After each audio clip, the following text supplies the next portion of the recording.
पहिलो जुन लहर थियो त्यो लहरभन्दा अलिकति आक्रामक छ यो भाइरस। छोटो समयमा कोर्स चेन्ज गरेर युवा र बालबालिकालाई समेत अस्पताल भर्ना गराउने क्षमता कोरोना भाइरसमा रह्यो। टेकुबाट पनि कति फर्काउने अहिले यस्तो अहिले त हामी त सकेसम्म अझै बाहिर राखेर पनि गरिरहेको छौँ। त्यो बेलामा नभएपछि फर्काउने गरेको इतिहास पनि छ हामीसँग। अरू त होइन, वैज्ञानिकलाई समेत झुकायो। किन भन्दाखेरि बालबालिकामा त ट्रायलै गर्दैन, किनभने बच्चालाई खासै केही हुँदैन भन्ने कुरा थियो। आखिर त आइपुग्यो बच्चामा पनि यो कोरोना भाइरसले कप्लाकै मान्छेलाई खाने त होइन। अब विभिन्न तह छ। कोरोना भाइरसभित्र पसेर हाम्रो शरीरमा उथल पुथल गराएर जो व्यक्ति पहिलेदेखि नै दीर्घरोगी हुनुहुन्छ त्यही उथल पुथल गराउँछ। पहिलो लहरमा जुन डेटहरू देख्थ्यो सायद त्योभन्दा निरन्तर रूपमा चाहिँ देखिरहेको अवस्था बढिरहेको अवस्था चाहिँ देख्छु मैले। यो कोरोनाको चुनौती चाहिँ एकदम हाम्रो लागि चाहिँ सकसपूर्ण नै मैले देख्दछु। यसरी नसोच्छु कि कोरोना भाइरसभित्र सेरेर कप्लाको पुरा मासु खाने अथवा त्यो गर्ने होइन। यसले चाहिँ भित्र शरीरमा प्रवेश गरेपछि हाम्रो कुन स्ट्याटस छ त शरीरको सबैको त एउटै हुँदैन। त्यहाँ एक प्रकारको ठुलो उथल पुथल ल्याइदिन्छ र त्यो उथल पुथल जसले सहन सक्यो अथवा जसलाई चाहिँ औषधिले चाहिँ त्यसलाई ब्यालेन्समा मेन्टेन गर्न सक्यो ऊ बाँच्छन्। गाह्रो पनि होला, यद्यपि अहिले पनि राखेको छु। दिउँसो त हामी केही समस्या छैन भने आकाश मुनि राखेर भए पनि अक्सिजनको सिलिन्डर राखेर उहाँहरूको चाहिँ अक्सिजनको जुन स्तर छ त्यो व्यवस्थापन गरेर अनि सरसल्लाह गरेर दिएर अनि औषधिहरू लेखेर चाहिँ पठाउने गरेका छौँ। र उहाँले राम्रो उपचार पायो भने मलाई जहाँसम्म जुन मृत्युको सङ्ख्या दिएको छ नि त्यो वात्तै घटाउन सक्छौँ। किन भन्दा उपचार गर्नलाई ढिलो या नपाएर नै कतिपयको मृत्यु भइरहेछ होइन, धेरैको भनौँ अझ भन्ने हो नि। तर यदि त्यो अवस्था हामीले सिर्जना गर्न सक्यौँ भने धेरैको चाहिँ हामीले ज्यान जोगाउन सक्छ। तर हामीले सोचे जस्तो जुन एउटा होला अप्ठ्यारो होला भन्ने छ त्यसलाई वात्तै कम गर्न सक्छ।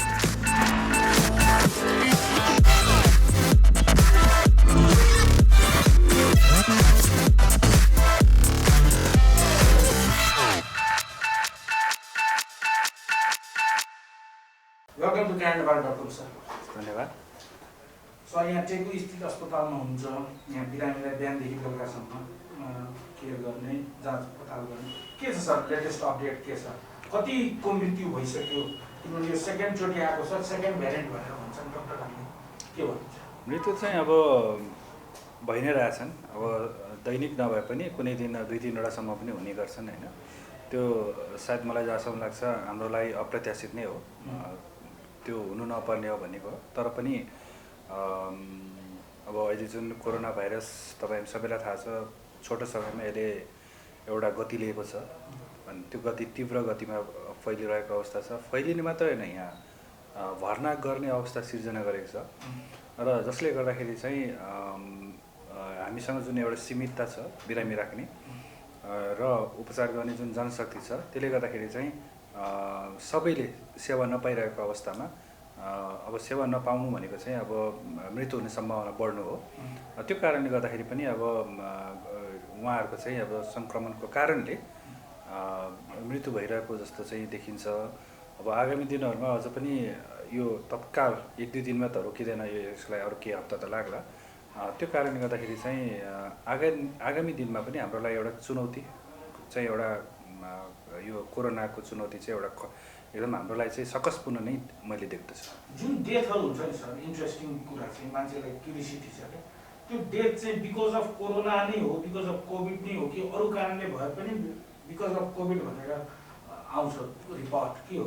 यस्तो छ, अब यो कोरोना भाइरसले कप्लाकै मान्छेलाई खाने त होइन।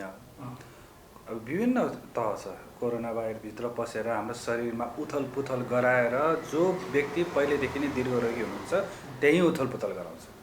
अनि त्यसपछि चाहिँ जसको बडीको इम्युन पावर कमजोर हुन्छ त्यो त आफ्नो ठाउँमा छँदैछ, किनभने त्यो सक्षम भएन उसको। सँगसँगै चाहिँ जुन एउटा लामो समयदेखि औषधिले पनि स्थिर बनाइरहेको हुन्छ नि हाम्रो शरीर, त्यो शरीर एउटा स्थिर रूपमा चलिरहेकोमा चाहिँ कोरोना भाइरस गएर उथल पुथल गराइदिन्छ, जसले गर्दाखेरि चाहिँ तपाईँ कन्ट्रोल गर्न सक्नुहुन्न र त्यसको कम्प्लिकेसनबाट चाहिँ मानिसको मृत्यु हुन्छ। यसरी नसोच्छु कि कोरोना भाइरसभित्र सेरेर कप्लाको पुरा मासु खाने अथवा त्यो गर्ने होइन। यसले चाहिँ भित्र शरीरमा प्रवेश गरेपछि हाम्रो कुन स्ट्याटस छ त शरीरको सबैको त एउटै हुँदैन। त्यहाँ एक प्रकारको ठुलो उथल पुथल ल्याइदिन्छ र त्यो उथल पुथल जसले सहन सक्यो अथवा जसलाई चाहिँ औषधिले चाहिँ त्यसलाई ब्यालेन्समा मेन्टेन गर्न सक्यो ऊ बाँच्छन्। जसको चाहिँ मेन्टेन हुन सक्दैन तत्पश्चात त्यसबाट उत्पन्न हुने जुन जटिलता छ त्यसको कारणले मृत्यु हुन्छ। ट्रिगर चाहिँ भाइरसले गर्छ। ट्रिगर भाइरसले गर्छ। बडीको कपेसिटी कति छ, थेक्न सक्छ कि सक्दैन, उसको पहिलाको रोग होइन बल्ल बल्ल मेन्टेन गरिरहेको होला, अथवा कोही पनि केही नभएको मान्छे पनि उसको शरीरले कसरी टेक्छ त्यसमा भर पर्छ। मोस्टली चाहिँ वृद्धहरूलाई जसको बडी चाहिँ ब्लड प्रेसर सुगरबाट इन्फेक्टेड छ उनीहरूलाई बडी गर्ने हो। त्यो किन भन्दाखेरि उहाँ लामो समयदेखि चाहिँ कुनै एउटा औषधिको आधारमा बसिरहेको हुन्छ। मैले भनिहालेँ शरीरभित्र प्रवेश गरेपछि यसले जुन एक प्रकारको एउटा भनौँ न स्ट्रम भनौँ न हावाहुरी भनौँ न हाम्रो शरीरमा एक प्रकारको उथलपुल ल्याइदिन्छ। त्यो त हाम्रो त एउटा औषधि मेन्टेन गरेर हुन्छ, त्यहाँनिर चाहिँ समस्या आइदिन्छ। अब सोचे जस्तो हुँदैन होइन। त्यसपछि चाहिँ अनि अब त्यसपछि उत्पन्न त जटिलता हुन्छ, हो त्यो जटिलताको कारण चाहिँ मृत्यु हुन सक्ने सम्भावना बढेर गयो।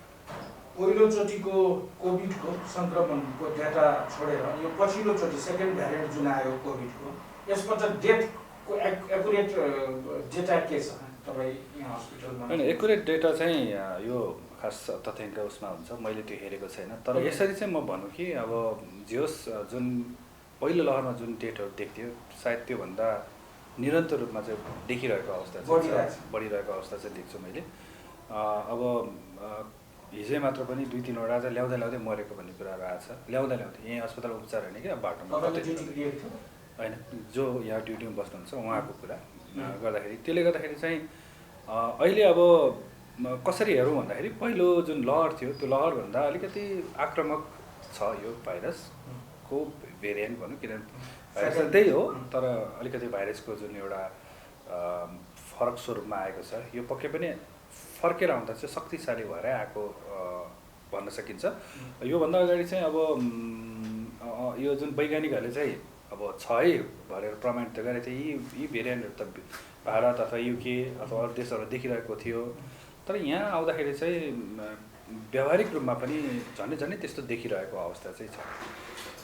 गभर्मेन्टको तर्फबाट आउन सक्ने जुन समस्याहरू छ त्यसको लागि क्यापेबिलिटी कतिको देख्नुहुन्छ? हामी थेक्न सक्छौँ सक्दैन, एक्चुअल डेटा के हो त्यसको चाहिँ? अब होइन ठिक तपाईँ पहिलोचोटि कोभिडकै विषयमा पाटन हस्पिटलको सेक्टरमा सायद बोल्नु भएको थियो, तपाईँ त्यो विवादित पनि भएको थियो, गभर्मेन्टले ध्यान दिएन भन्ने टाइपको। अहिले गभर्मेन्टको हेल्थ तपाईँहरूलाई कतिको छ? यसमा तपाईँले ड्युटी गर्नु सायद यो अस्पताल एउटा कोभिड उपचारमा महत्त्वपूर्ण भूमिका खेलिरहेछ होइन टेकुले पहिलेदेखि नै, र केही पऱ्यो भने टेकुको नाम सम्झना आउँछ। त्यो हकमा चाहिँ अब हुनसक्छ अब यहाँ कुनै पनि कुराको कमी हुनु हुँदैन भन्ने चाहिँ सबैलाई थाहा छ होइन। हुन त सबैमा हुनु हुँदैन, तर यो नम्बर 1 अब एक प्रकारले डेडिकेटेड पहिलेदेखि नै, र विषय पनि अब सररोग भएको हुनाले चाहिँ अब यो अस्पताल पहिलेदेखि नै अब सररोगमा यही नै छ।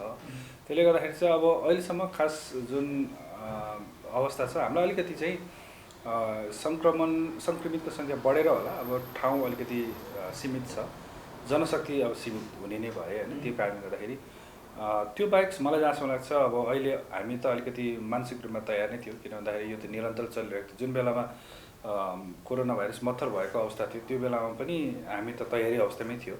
त्यो कारणले गर्दा हामी अलिकति मानसिक रूपमा त तयारी नै छौँ। यति हो कि अब हाम्रो अस्पताल अरू अस्पताल जस्तो ठुलो पनि होइन होइन, सानै नै मानिन्छ, केन्द्रीय अस्पताल भएको हुनाले भनिएको भए तापनि, र जुन एउटा ठाउँको र जनशक्तिको कुरा छ यो अत्यधिक मात्रामा लोड जब बढ्यो अलिकति चाहिँ हामीलाई त्यसमा चाहिँ अलिकति समस्या हो कि भन्ने। तर पनि फेरि हामीले हाम्रो क्यापेसिटी भन्दा पनि बढी बेड थपेर इमर्जेन्सी बाहिर समेत, किन भन्दाखेरि प्राणवायु अक्सिजन त्यो समेत आएकोलाई नफर्काइकन कमसेकम कोसिस चाहिँ अब हामीसँग भएको सिलिन्डर भएसम्म चाहिँ हामीले यो प्रयासहरू चाहिँ जारी राखेको छ। सायद मलाई जहाँसम्म लाग्छ यो आफैमा एउटा गौरवान्वित काम पनि हो जस्तो लाग्दछ, किन भन्दाखेरि यहाँ आएको जो व्यक्तिहरू हुनुहुन्छ मलाई सायद उहाँहरू सकेसम्म सन्तुष्टि नै हुनुहुन्छ, किन भन्दाखेरि हामीले चाहिँ कसैलाई चाहिँ सकेसम्म आएसम्म चाहिँ फर्काउने कोसिस त गरेको छैन। तर पनि फेरि पनि अब पुरै एकदम बाहिर एकदमै आकाश खुल्ला मुनि राखेर गर्दा अब कतिपय कुराहरू गाह्रो पनि होला। यद्यपि अहिले पनि राखेको छ, दिउँसो त हामी केही समस्या छैन, अनि आकाश मुनि राखेर भए पनि अक्सिजनको सिलिन्डर राखेर उहाँहरूको चाहिँ अक्सिजनको जुन स्तर छ त्यो व्यवस्थापन गरेर अनि सरसल्लाह गरेर दिएर अनि औषधिहरू लेखेर चाहिँ पठाउने गरेका छौँ। यो सायद मलाई जहाँसम्म छ आफैमा यो टेकुको एउटा इतिहास जस्तो पनि लाग्छ, किनभने डेली नै आउँछन्। जस्तै खास विशेष गरेर एम्बुलेन्स आफ्नो ठाउँमा छँदैछ होइन, दर्जनको हाराहारीमा आउँछन्। त्यो सँगसँगै फेरि त्यो एम्बुलेन्स आइरहेको हुन्छन् भने म स्वयं यहाँ जुन बसिराख्दाखेरि लगभग झन् दैनिक औसतमा झन् 40-50 को हाराहारीमा औसतको कुरा पर डे उहाँहरू आउने पोजिटिभ केस। फेरि त्यो पनि त्यस्तो होइन कि मैले मात्र हेर्दाखेरि अब थप शङ्कास लागेर चाहिँ टेस्ट गर्न आउने अझ त्यसमा थपिन सक्छ। तर मैले मेरो मात्र जुन एउटा हेरेँ त्यो औसतमा 40-50 को हाराहारीमा देख्छु र ती सबै पोजिटिभहरू हुन्। अनि त्यो उहाँहरूलाई पनि अब हामीले किन भन्दाखेरि त्यसपछि त झन् आत्तिन्छ मान्छेहरू, एकदमै के हो कसो हो होइन। त्यो मानेमा चाहिँ हामीले औषधि लेख्नुपर्ने आवश्यकता अनुसार औषधि पनि दिन्छौँ र सँगसँगै परामर्श। अनि परामर्श is a very strong weapon, किन भन्दाखेरि मान्छे त्यसै त्रसित भए हुन्छ। हामीले त्यो खालको परामर्शलाई पनि मध्यनजर गरेर मैले चाहिँ त्यो खालको चाहिँ उहाँहरूलाई बुझाउने कोसिस पनि गरेको छु। र यसले चाहिँ कस्तो भन्दाखेरि उपचार सँगसँगै पनि हामीले अलिकति उहाँहरूको जुन एउटा मनमा लागेको जुन प्रश्नहरू छ त्यसलाई चाहिँ समाधान गर्ने अथवा त्यसलाई सम्बोधन गर्ने कोसिस चाहिँ हामीले त्यो पनि गरेका छौँ। त्यसले गर्दाखेरि यहाँ त्यो खालि आएर उपचार गर्ने कोसिस मात्रै होइन कि उहाँको जुन एउटा मनमा लागेको जुन एउटा मनोवैज्ञानिक त्रासहरू भयो होइन, अथवा मनमा लागेको प्रश्नहरू छ त्यसलाई सम्बोधन गर्ने सकेसम्म चाहिँ कोसिस हामीले गर्ने गरेका छौँ। ल्याक अफ अक्सिजन होइन अथवा स्क्यासिटी अफ अक्सिजन सिलिन्डर बेडको कुरामा त तपाईँले भन्नुभयो यो हस्पिटल चाहिँ ठिक छ, एउटा हिस्ट्री छ होइन, यसको छ। तर ओभरअल काठमाडौँ भ्यालीकै कुरा गर्दाखेरि रिफर्ड जहाँबाट पनि यहीँ आउन खोज्छन् मान्छे। यदि अहिलेको जुन सिचुएसन छ कोभिडको यो बढ्यो भने थेर्न सक्छ गभर्मेन्टले, किनभने अब त्यही कारणले गर्दा मैले अहिले मात्र भनेन, पहिलो लहरमै भने हो हाम्रो संस्थागत रूपमा चाहिँ एउटा अस्थायी रूपमा एउटा भनौँ न कुनै संरचना बनाउनुपर्छ। विशेष गरेर कोभिड-19 केयर सेन्टर या ट्रिटमेन्ट सेन्टर या सपोर्ट सेन्टर वाट एभर नाम जे होस् हाम्रो हुनुपर्छ। किन भन्दाखेरि यो पहिलो लहरमै मैले यो देखेको थिएँ। हाम्रो टेकुबाट पनि कति फर्काउने, अहिले यस्तो होइन, अहिले त हामी त सकेसम्म अझै बाहिर राखेर पनि गरिरहेको छौँ। त्यो बेलामा नभएपछि फर्काउने गरेको इतिहास पनि छ हामीसँग। अनि म सधैँ सोच्थेँ अब यी व्यक्तिहरूलाई के गर्न चाहिँ, किनभने यिनीहरू कहीँ न कहीँ गएर त अभावमै अड्किनेवाला छन् होला। कतिले त महँगो अस्पतालमा सायद पैसा दिन नसक्ला होइन, कतिपय सकेर पनि पाउँदैन, पैसा भएर पनि नपाइरहेको अवस्था छ।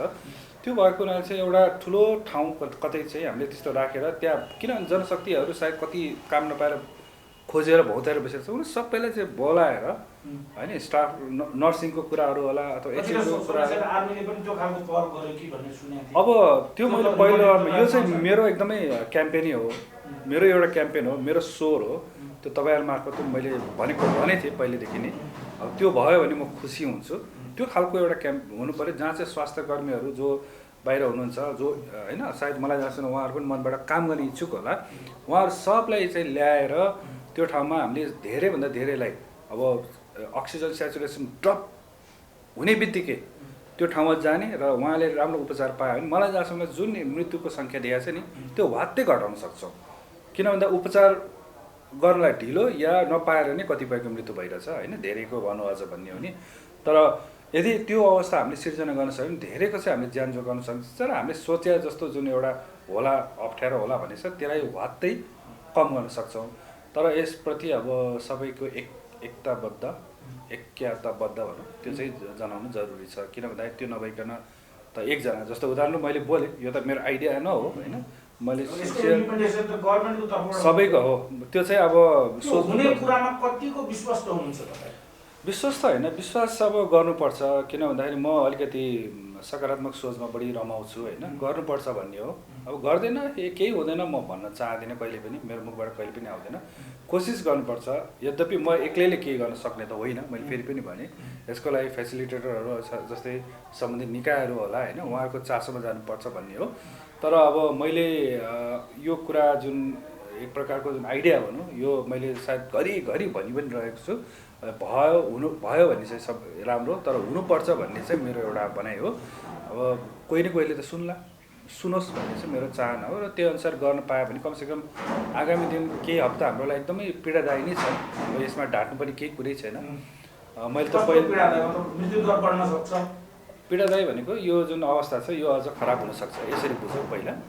अनि यो बारेमा मैले सायद धनै 3-4 हप्ता अगाडिदेखि नै भनेको यो अवस्था चाहिँ आउनसक्छ जुन मैले चाहिँ अलिकति त्यति कल्पना नगरेको भन्दा चाहिँ थप समस्याहरू आउला भनेर, अथवा पहिलो लहर भन्दा चाहिँ सहज हुनेवाला छैन है भनेर चाहिँ मैले भनेको पनि हो यो। तर अहिले जति सहज थियो त्यो यसपटक हुनेवाला छैन। अब यो चाहिँ अलिकति सुरुमै यसको सङ्केत देखिसकेको थियो। त्यो कारणले गर्दाखेरि यो मात्र होइन, हाम्रो भारतमा जुन एउटा अवस्था छ त्यो देखिएको छ, त्यसको केही झिल्को नेपालगञ्जमा आइसकेको थियो। त्यो यदि केही गरी ठुलो जनत भएको काठमाडौँ जस्तो ठाउँमा आइपुग्यो भने अनि मेन खास ठुलो लडाइँ भनेको चाहिँ यहाँ हुनेछ। यो युद्ध रणभूमि हो, यो हाम्रो र भाइरस बिचको चाहिँ लडाइँ हो। अहिले हाल हामी एकतर्फी युद्ध घोषणामा छौँ। भाइरसले युद्ध विराम गरेको छैन, हामीले मात्र एकतर्फी युद्ध विरामको घोषणा गरे हो। यो बिचमा हामीले चाहिँ जुन संरचना बनाउनुदेखि लिएर हाम्रो योजना रणनीतिहरू छ त्यसलाई छिटछिटो बनाएर योलाई चाहिँ कार्यान्वयन गर्नु पर्यो। अनि त युद्ध विराम घोषणा मतलब स्थगित गर्ने बित्तिकै हामीले एकतर्फलाई त्यसलाई पनि स्थगित गर्ने बित्तिकै त्यसपछि चाहिँ हामीले धेरैलाई बचाउन सक्छौँ। किन भन्दा त्यो त खुल्ला भयो, किनभने मान्छे हिँड्नु जानु भनेको त अब भाइरस फेरि फैलिने हो। भनेपछि हामी जब तयार भएर रेडी हुन्छौँ त्यति बेला त यो समस्या त आउँदैन भन्ने कुरा हो। त्यसले गर्दा आगामी दिनमा अब हामी अलिकति पछाडि परिसकेका छौँ। यहाँ याद गर्नु होला, पहिला जोखिम छ भन्दै गरेको थियो, त्यसपछि चाहिँ जनशक्तिको यो भनौँ न यो जनस्वास्थ्यको मापदण्डको हामीले चाहिँ गरौँ भन्दा केही लागेन र अन्तमा यो चाहिँ तपाईँ हाम्रो परिवारको बिच आइसकेको छ। यो परिवारभित्रै घुसिसकेको अवस्था छ। अब हामीले त्यसले आफ्नो शक्ति प्रदर्शन गर्छ, हामीले त्यो शक्तिको चाहिँ डिफेन्स गर्नुपर्ने अवस्था आएको छ, जसको लागि चाहिँ अहिले मैले भनेको छु संस्थागत रूपमा संरचनाहरू बनाउने यताउता जुन कुरा मैले गरेँ त्यो चाहिँ त्यसलाई नै सङ्केत गरेर भने तपाईँले गर्नुपर्छ भन्ने हो भन्नुभयो। गभर्मेन्टले गरेको चाहिँ छैन, चासो देखाएन होइन। अब म त्यतातिर कमेन्ट नगरौँ, किन भन्दाखेरि मैले गर्नुपर्छ मात्र भनिरहेको छु। अब गर्ने नगर्ने अब यो गरोस् भन्ने मेरो चाहना चाहिँ। पहिलो कोभिडको सङ्क्रमणमा जुन भ्याक्सिन्स हामीले प्राप्त गऱ्यौँ अथवा वर्ल्ड वाइड डिफ्रेन्ट कन्ट्रिजहरूले बनाए, त्यही भ्याक्सिन त अब यो सेकेन्ड भ्यारिएन्टमा काम लाग्दैन भन्ने विज्ञहरूको भनाइ छ। We have to receive very fast second term vaccines भन्ने छ। डिमान्डिङ त त्यो हो। चुनौती छ हेर्नुहोस्। चुनौती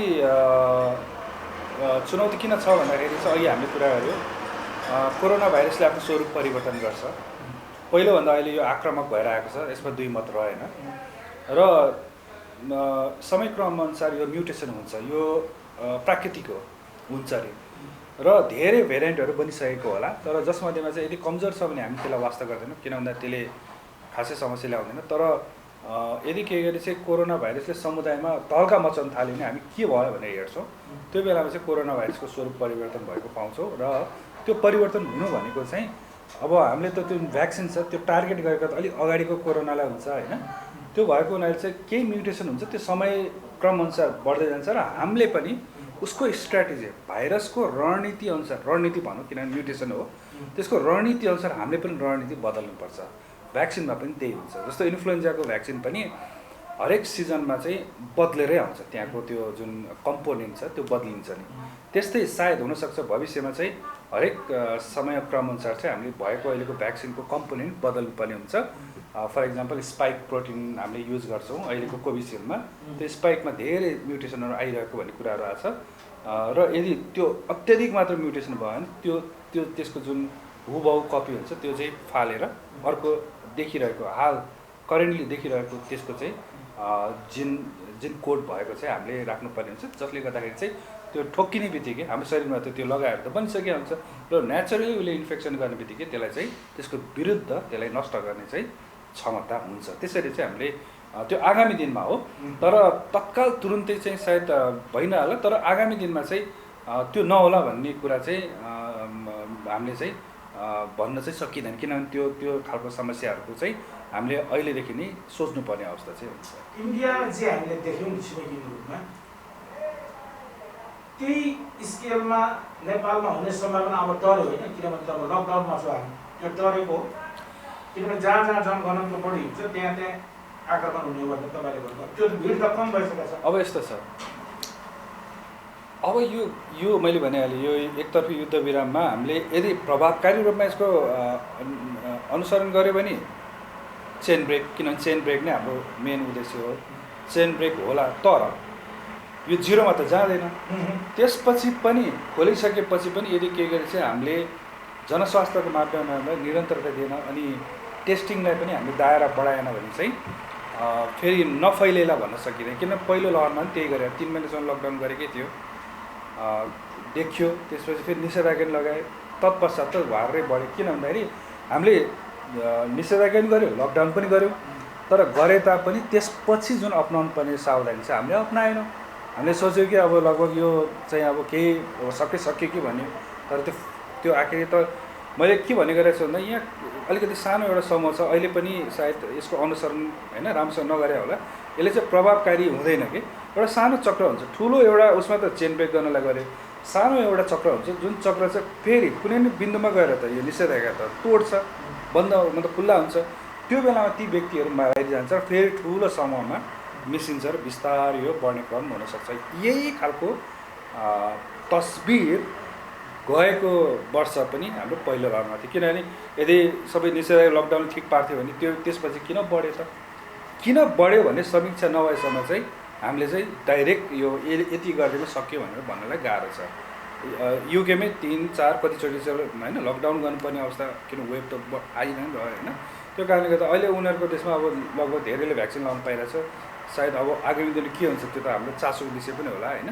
तर हाम्रोमा अब यदि साँच्चै नै यो निषेधाज्ञाको युगपछि राम्रो अवस्था सिर्जना हुनुको लागि अहिले पहिलो कुरा त अहिले एकदमै सबैले एकदम प्रभावकारी रूपमा अनुसरण गर्नु पऱ्यो। दोस्रो भनेको चाहिँ तत्पश्चात पनि केही समय हामीले चाहिँ जनस्वास्थ्यको मापदण्डलाई चाहिँ अलिकति सिन्सियर भएर त्यसलाई चाहिँ पालना गर्नुपर्ने अवस्था चाहिँ हुन्छ। अनि त्यसपछि मात्र त्यो दिन जसो सायद भ्याक्सिन कुरा हुन आउला होइन, त्यो भयो भने धेरै अझ राम्रो।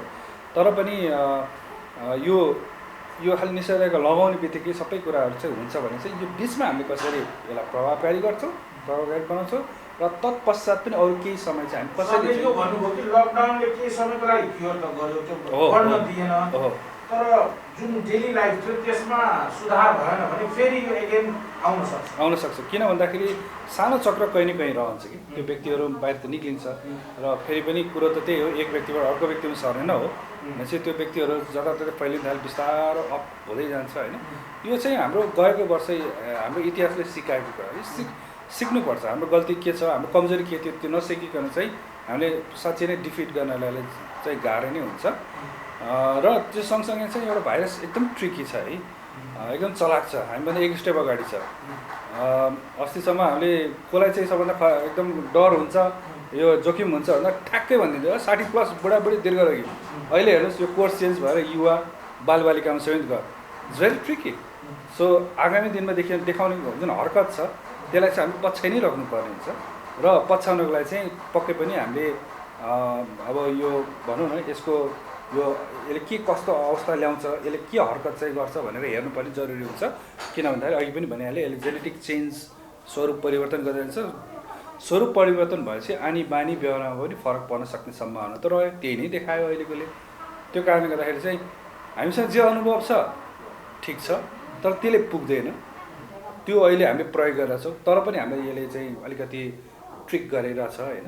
कहिले के गर्छ, कहिले के गरिरहेछ। अस्ति बुढाबुढी दीर्घरोगी भनेको छ, अहिले के को दीर्घरोगी नि, यङ पनि भर्ना भइरहेछ। यङ मात्र होइन, बालबालिका समेत भर्ना भएको छ। अरू त होइन, वैज्ञानिकलाई समेत झुकायो। किन भन्दाखेरि बालबालिकामा त ट्रायलै गरेन, किनभने बच्चालाई खासै केही हुँदैन भन्ने कुरा थियो। आखिर त आइपुग्यो बच्चामा पनि यो कारणले गर्दाखेरि चाहिँ अब आगामी दिनहरूमा पनि हामीले यसलाई निरन्तर पछ्याउनु चाहिँ पर्छ, जानकारी लिनुपर्छ। बालबालिका र युवाहरू इन्फेक्टेड भएको पर्सेन्टेज घटे बढेको होइन, सङ्क्रमित पहिला पनि थियो, बच्चाहरूको चाहिँ टेस्ट गरेर थाहा भएन। तपाईँले पहिलाको लहरको पनि यदि युवाहरूको हेर्नु भयो, युवा नै हो, 20 देखि 40 वर्षले बढी सङ्क्रमित थियो। फरक के छ भन्दाखेरि पहिला र अहिलेको तुलनामा यिनीहरू बढी भर्ना भए, भर्ना हुने अवस्था चाहिँ बढी सिर्जना भयो। त्यहाँनिर हो अहिले जति पनि हामीले सुन्नमा आए चाहिँ ल युवाहरू चाहिँ धेरै सङ्क्रमित त पहिला पनि थियो। तपाईँले त्यो बेला नि हेर्नुहोस् त, त्यो कब हेर्नुभयो भने 20 देखि 40 वर्षको सबभन्दा बढी छ, त्यसपछि तल आउँछ।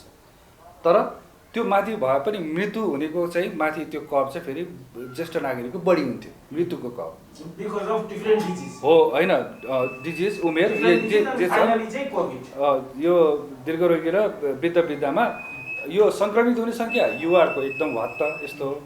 यो भए पनि यो युवाहरूको कम्पेरिजनमा वृद्धहरूको थोरै सङ्क्रमित भए पनि मृत्यु हुने चाहिँ माथि हुन्थ्यो।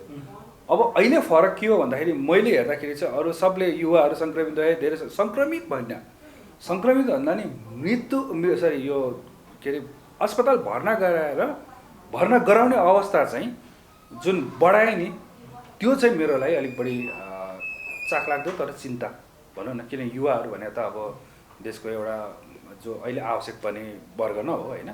पहिला सङ्क्रमित हुन्थ्यो अहिले पनि सङ्क्रमित हुन्छ नो डाउट किनभने क्रियाशील बढी हुन्छ आउटगोइङ बढी हुन्छ।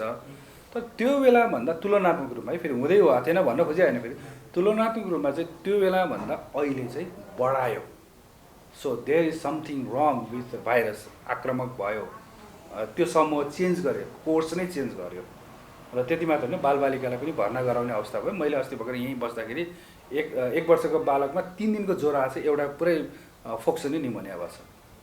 आई वाज सो सक इट्स अ सक 3 दिन ज्वरो आएको मान्छेको एउटा लङ्सै पुरै लगभग खाइसकेको छ 1 वर्षको बालक। अब त्यो मैले अब बाल अस्पतालमा पठाएँ तर मैले यति मात्रै भने इट्स अ भेरी सकिङ। मैले त्यति साह्रो उ गरेको थिएँ त्यो हेर्ने बित्तिकै थाहा हुन्थ्यो अचानक 3 दिनको ज्वरो छ बुवा आमा दुवै कोरोना सङ्क्रमित थिए तर त्यहाँनिर चाहिँ अलिकति सायद त्यही कारण बुवा आमाले अलिकति ध्यान दिनुहोस् भन्ने कारण थियो। यो होइन कि स्कुलबाट मात्र सर्छ भन्ने होइन मैले त्यो बेला पनि भनेको थिएँ स्कुल त एउटा धेरै बच्चाहरू हुन्छ प्लिज अब अहिले नगरौँ भन्ने कुरा होला सबैको होइन। तर नट अन्ली द्याट सर्ने भनेको त उसको आमा बुवाबाट पनि सर्न सक्छ। पहिलो लहरमा पनि सरेको थियो होला चेक गरेनौँ बिरामी भएन दोस्रो लहरमा के भयो त ठ्याक्कै युवाहरू जस्तो चेक पनि गर्न त गरियो तर चेक गरेर सङ्क्रमित भयो त हामीलाई किन टेन्सन हुन्थ्यो र मेन टेन्सन भर्ना हुनुपर्ने अवस्था आयो समस्या आयो। यहाँनिर चाहिँ यो दोस्रो र पहिलो लहरमा छोटो समयमा कोर्स चेन्ज गरेर युवा र बालबालिकालाई समेत अस्पताल भर्ना गराउने क्षमता कोरोना भाइरसमा रह्यो र त्यो यति धेरै रह्यो कि जसले गर्दाखेरि अक्सिजनदेखि लिएर विभिन्न औषधिको अभाव हुन गयो। यसरी नै यो एकपछि अर्को थपिँदै गएको कारण गर्भवती महिला र बालबालिकालाई चाहिँ हजुरको के सजेसन छ? मोस्टली गर्भवती हकमा चाहिँ मैले अनुसन्धान एउटा भनौँ प्रेजेन्टेसनमा मैले नेपालकै भएको थियो त्यसमा चाहिँ गर्भवती महिला पहिलो लहरमा खासै त्यस्तो समस्या आएन भन्ने कुराहरू आएको छ निर्क्यो अनुसन्धान हो त्यो। अहिले पनि अब एकदम वान आफ्टर एनदर गर्भवती महिला एकदम अप्ठ्यारो पार्यो भन्ने त सुन्नमा त आएको छैन। म यो पनि भन्न चाहने कि उनीहरूले केही हुँदैन मतलब अहिले त्यस्तो त देखाएको छैन तर उनीहरू बस्नै पर्छ होइन उनीहरू चाहिँ जोखिममै गर्नुपर्छ। अहिले चाहिँ कस्तो भयो भन्दाखेरि दोस्रो लहरमा चाहिँ यो उमेर त्यो उमेरै भएन कि सबै उमेर चाहिँ उत्तिकै जोखिममा रह्यो। पहिला हामीले एकदम सजिलोसँग भन्थ्यो यो उमेर यस्तो अहिले सबै उमेर भनेर हेर्नुपर्ने हुन्छ हामीले यसमा चाहिँ डिस्क्रिमिनेसन चाहिँ भएन र जुन कुरा हामीले पहिला हाम्रो नलेज थियो हामीले अनुभव सिकाएको थियो त्यसलाई चाहिँ अलिकति यसले कोर्स चेन्ज गरेर हामीलाई एक प्रकारले भनौँ न जुन सोचिया थिएन होइन त्यो चाहिँ अहिले देखिएको छ। यसै कारणले मैले भनेको आगामी समयमा पनि कोरोनाले जुन गर्न सक्ने हरकत जुन छ त्यसले चाहिँ फरक चेन्जहरू आउला त्यसको लागि चाहिँ हामी नियमित रूपमा चाहिँ त्यसलाई पछ्याइराख्नुपर्छ भन्ने कारण थियो। अब अहिले भन्ने हो भने चाहिँ कोरोना भाइरसको जुन एउटा छोटो समयमा धेरै मानिस सङ्क्रमित भए अहिले भर्खर हामी कुरा गरेँ सबै उमेरकाहरू यसमा चाहिँ अहिले समस्यामा छन् यसले चपेटामा लिएको छन्। त्यसले गर्दाखेरि अब अहिले निषेधाज्ञा चाहिँ सबैले प्रभावकारी रूपमा चाहिँ अपनाऊ। अहिले यो विभिन्न बिएससी के छन् यिनीहरूमा अहिले पनि मान्छे निरन्तर सहभागी भयो भन्ने कुराहरू आइरहेछ।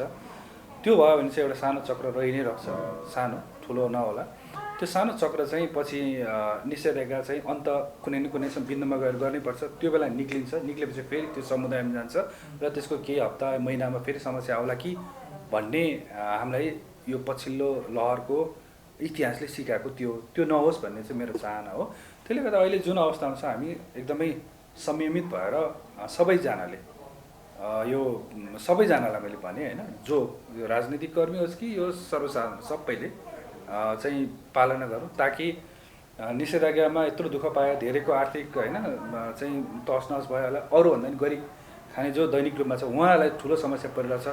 फेरि उहाँहरू चाहिँ एकदमै राम्रोसँग बस्ने, एकदम संयम भएर बस्ने, जो हुने खाने र अलिकति ठुला बडाहरू चाहिँ घुम्ने, अनि त्यसपछि फेरि खोल्ने, त्यति जेलसम्म चाहिँ बिचरा उहाँहरूको लागि चाहिँ समस्या आइ नै सकेको हुन्छ। दैनिक रूपमा काम गर्ने, आफ्नो परिवारलाई पाल्नु पऱ्यो र बल्ल बल्ल खोलेको फेरि ती व्यक्तिहरूले गर्दा फेरि फैल्यो भने फेरि दुःख कसलाई पर्छ त? ती हुँदा खाँदाको मान्छेहरूलाई फरक पर्छ। मेरो चिन्ता चाहिँ त्यहाँनिर छ। पहिला पनि त्यस्तै नै भएको थियो। त्यो भयो भने फेरि के हुन्छ त? अनियन्त्रित हुन्छ। अब सजिलो छ, अब 6 महिना यतिकै बसेर खाने मान्छेलाई त के को चिन्ता भयो र? दैनिक रूपमा कमाएर खानेलाई चिन्ता छ नि त। भनेपछि के हुन्छ त? फेरि अनियन्त्रित हुन्छ र विवश भएर यस्तै कुराहरू आउला निषेधाज्ञा। फेरि को सफर हुन्छ त यसमा? फेरि त्यही हुँदा खाँदाको गरिब अथवा दैनिक रूपमा काम गर्ने मान्छेहरू नै ठुलो रूपमा चाहिँ समस्यामा पर्छ। सर्ने माध्यम चाहिँ थुक र श्वास प्रश्वास मात्रै हो अहिलेसम्म। त्यही हो मेन ड्राइभ भन्छु, ड्राइभ गर्ने चाहिँ त्यही हो। अरू कुनै अब हैसियतमा आयो म भन्न सक्दिनँ। अहिलेको लागि हाम्रो जानकारीमा त्यही नै हो number 1। Thank you very much sir. धन्यवाद।